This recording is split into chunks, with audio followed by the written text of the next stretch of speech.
Olá! Bem-vindos à nossa conversa de hoje. Vamos mergulhar na experiência de ser escritor independente aqui no Brasil. A gente está partindo de um material que, olha, descreve essa realidade de um jeito bem direto, às vezes até um pouco duro, né? A ideia é explorar, assim, as dificuldades práticas, os desafios do mercado, mas também o que motiva, sabe? As recompensas que vêm junto. E a fonte já começa com uma imagem bem forte. Ser escritor independente no Brasil é como remar contra a correnteza. Ok, vamos tentar desembrulhar isso um pouco. Essa imagem da correnteza, ela se explica rápido no texto. Fala dessa rotina nossa de múltiplas tarefas, quase sempre só vinho, né? Menciona o escrever de madrugada. Isso já diz muito, né? Que a escrita vira uma coisa para encaixar nas brechas, porque, geralmente, o sustento vem de outro lugar. Exatamente. É uma jornada bem solitária que o texto descreve. E não é só escrever, é revisar, diagramar, pensar na capa, divulgar ainda, interagir com leitores. Tudo, assim, nas costas de uma pessoa só. Uhum. E aí culmina naquilo que a fonte chama de lançar um livro sem holofote. Quer dizer, é uma aposta quase no escuro. Um cenário bem desafiador logo de cara. É um cenário complexo.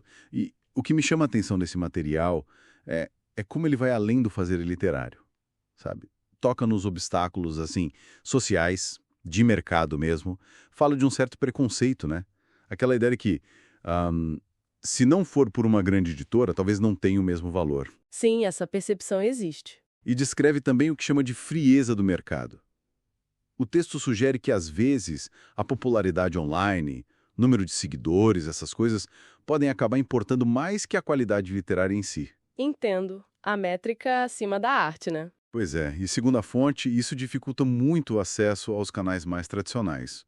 Livrarias, mídia, até prêmios, né? Gera uma sensação de invisibilidade mesmo. De ter a obra feita com tanto suor, como diz lá, suor e alma, meio que ignorada pelo sistema. É um ponto pesado esse que você traz, essa conexão com a estrutura do mercado.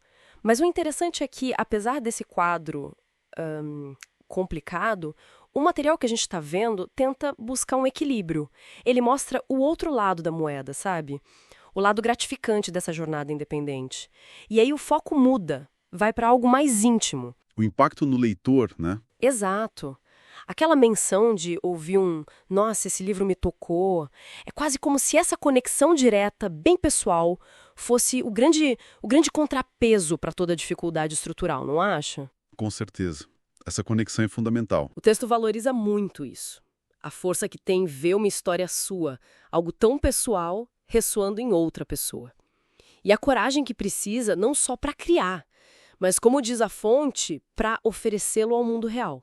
Mesmo sabendo de todas essas barreiras. Sem dúvida. E se a gente conecta esses pontos todos, o material desenha um retrato de uma experiência que é, sim, descrita como árdua, é desgastante, mas ao mesmo tempo é vista como profundamente genuína, autêntica. A palavra que usam é autêntico. Uhum. A escrita independente nesse contexto surge quase como um ato de resistência. É interessante isso. Resistência.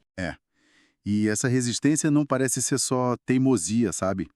Mas uma afirmação do valor da própria arte, da expressão pessoal, frente a um sistema que, segundo o texto, tende a privilegiar outras coisas. É algo movido por amor puro pela literatura, como está lá. E a esperança, no fim das contas, parece que reside justamente nisso, na persistência dessa relação básica entre quem escreve e quem lê. Então, o que a gente tira disso tudo? Fica muito clara essa dualidade, né?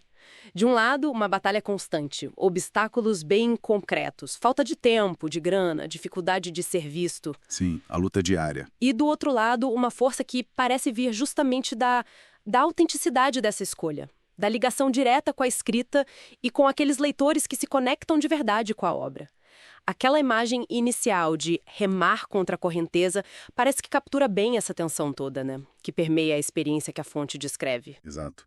E isso tudo, pensando bem, nos deixa com uma questão interessante para o futuro, né? Se essa jornada é tão marcada pela autenticidade e pela resistência, como será que a evolução constante das plataformas digitais, das novas formas de financiamento coletivo, por exemplo, e até da própria relação autor-leitor que está mudando?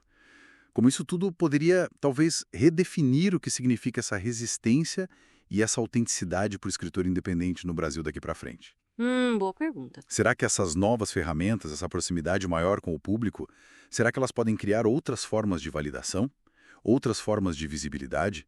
Formas talvez mais alinhadas com essa autenticidade que a fonte valoriza tanto e menos dependentes daqueles holofotes tradicionais que a gente falou? Que caminhos diferentes podem surgir, né? Pois é. Que outros jeitos podem aparecer para que essa voz do escritor independente seja ouvida para além das métricas e dos canais de sempre? Fica aí a reflexão.